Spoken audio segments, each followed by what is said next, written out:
आम्ही महायुती करण्याचा प्रयत्न करतो। जास्तीत जास्त ठिकाणी भाजप आणि शिवसेनेची युती होईल, काही ठिकाणी भाजप शिवसेना राष्ट्रवादी युती होईल, एखाद दोन ठिकाणी भाजपा राष्ट्रवादी युती देखील होताना आपल्याला पाहायला मिळेल।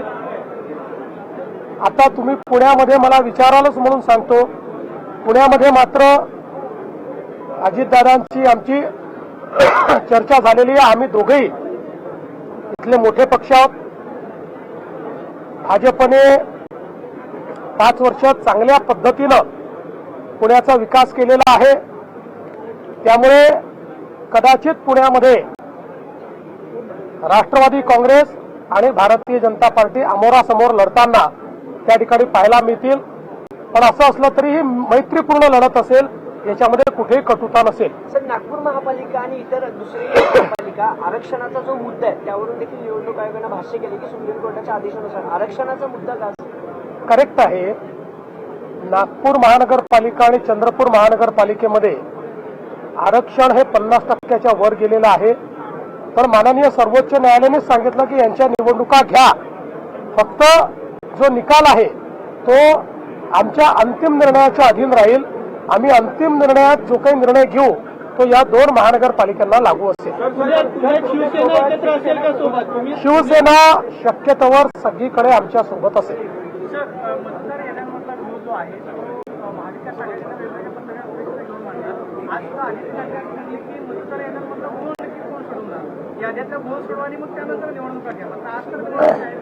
असं आहे की याद्यांमध्ये अनेक ठिकाणी घोळ आहे, हे आम्ही देखील दाखवलेलं आहे।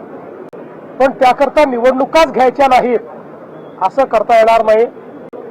गेले 20-25 वर्ष जे निवडणुका लढवतात त्यांना माहिती आहे, कमी अधिक प्रमाणात आपल्या याद्यांमध्ये घोळ असतोच। आता जेव्हा SIR सुरू झालाय त्यानंतर कदाचित याद्यांमधला घोळ कमी होईल। पुढच्या काळात तर माझं मत असं आहे की इलेक्शन कमिशनने आपल्या याद्या ब्लॉकचेनमध्ये टाकाव्यात। त्या ब्लॉकचेन पद्धतीने जर तयार झाल्या तर त्यातला घोळ हा नेहमी करता संपवता येईल। पण त्याकरता माननीय सर्वोच्च न्यायालयाचे आदेश मिळाल्यानंतरही काही ना काही कारण काढून निवडणुका पुढे करा हे योग्य नाही आहे। या ठिकाणी स्थानिक स्वराज्य संस्थेमध्ये निवडून आलेले प्रतिनिधी असले पाहिजेत, त्यांच्यासाठी स्थानिक स्वराज्य संस्था असली पाहिजे आणि म्हणून आमची मागणी आहे की या निवडणुका वेळेवरच व्हाव्या। महापालिकेत ठाकरे देखील एकत्र येण्याची शक्यता आहे, दोन्ही ठाकरे एकत्र आले तर भाजपला धोका असेल इच्छुक आहेत असं म्हटलं जातं। 20 ते 25 नगरसेवक तुमच्याकडे येण्यासाठी इच्छुक आहेत, तर तुम्ही काही इंटरव्ह्यू करणार आहात काय? असं आहे की महाराष्ट्रामध्ये आमच्या पक्षात येण्याची लोकांमध्ये ओढ आहेच। आता कोणाला घ्यायचं आणि कोणाला घ्यायचं नाही हे आमच्या पक्षाचे अध्यक्ष आणि त्या ठिकाणचे आमचे प्रमुख नेते हे मिळून याचा निर्णय घेतील।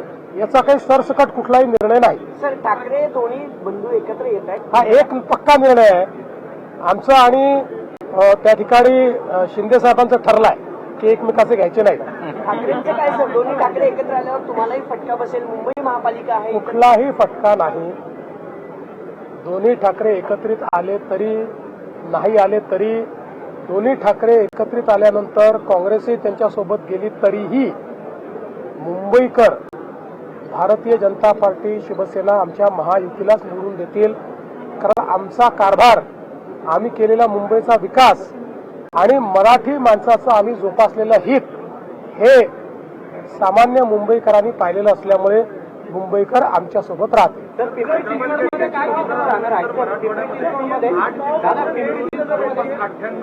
दाखले दिले गेल्याची एक आकडेवारी समोर आली, तर तुम्ही म्हटलं तसं पूर्ण छाननी म्हणूनच दाखले दिले। पहिल्यांदा तर आपण एक लक्षात घ्या की 98 दाखले दिले गेले असं आपण सांगतो, पण मागणी पण 500ची झाली आहे। म्हणजे असं नाहीये की लोक मागणी करतात आणि दाखले मिळत नाहीयेत। जी मागणी आली त्या तुलनेमध्ये सगळी त्या ठिकाणची छाननी करून ते दाखले दिले जातात। ही प्रोसेस आहे, त्यामुळे प्रोसेसमध्ये जे बसतात कोणालाही दाखले डिनाय केले जात नाही।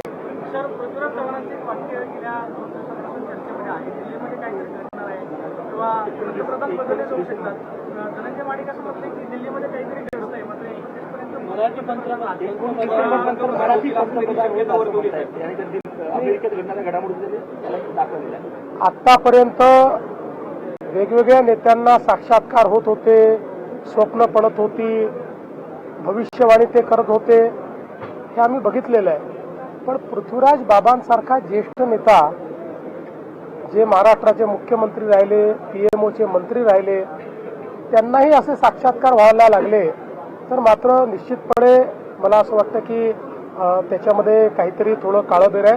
पृथ्वीराज बाबा एक अतिशय चांगले नेते आहेत, त्यामुळे त्यांचं आरोग्य उत्तम राहावं अशी आमची त्यांना शुभेच्छा आहे. त्यामुळे अशा प्रकारचा विचार करून त्यांनी स्वतःला फार त्रास करून घेऊ नये असा माझा त्यांना सल्ला आहे. सर, पीएमसी के चुनाव में पूरे देश की नजर रहती है, कैसी तैयारियां आपकी और आपके महागठबंधन के अलायंस पार्टनर्स हैं, किस तरह चुनाव में उतरेंगे, क्या क्या? देखिए, मुंबई में महागठबंधन नहीं, महायुति, महागठबंधन बिहार में चलता है, मुंबई में महायुति चलती है. तो महायुति मुंबई में चुनाव लड़ेगी और मुंबई की जनता मोदी जी ने किया हुआ काम, हमारी सरकार ने किया हुआ काम, इसको देखते हुए फिर एक बार मुंबई हमारे हाथ में महानगर पालिका के रूप में देगी, ऐसा मेरा विश्वास है.